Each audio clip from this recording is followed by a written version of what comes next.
बम बोलत जात बारू तू देवघर।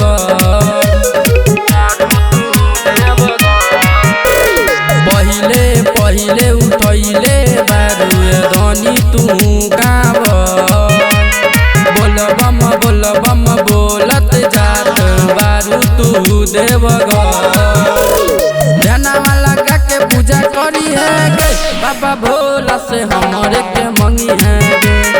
बोल बम बोली है गे बाबा भोला से हमारे के मंगी है गे।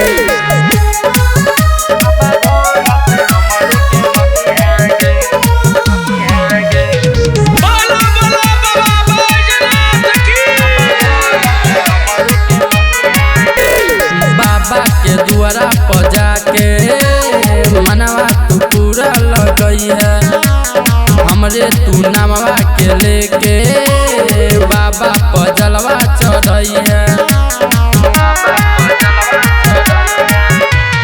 बाबा के द्वारा पजा के मनवा तू पूरा लगई है।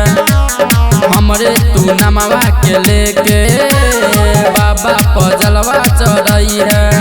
बाबा हकीन भोला भंडारी गे तोर सपना पुराई दे तुन प्यारी गे। शिवलवा पजलवा डरी है गे बाबा भोला से हमारे के मंगी है गे। बोल बम बोली है गे बाबा भोला से हमारे के मंगी है गे।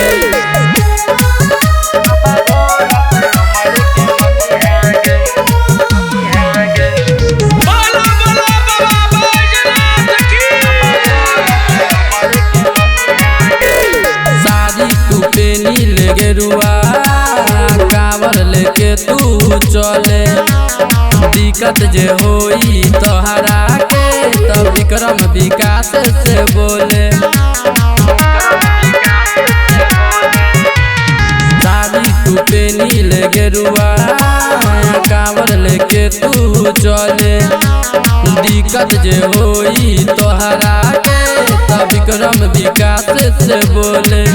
आई गेलई पहिला सोमारी गे हमरे खातिर भूखी है तू प्यारी गे।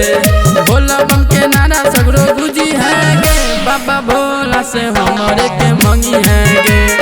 जाना वाला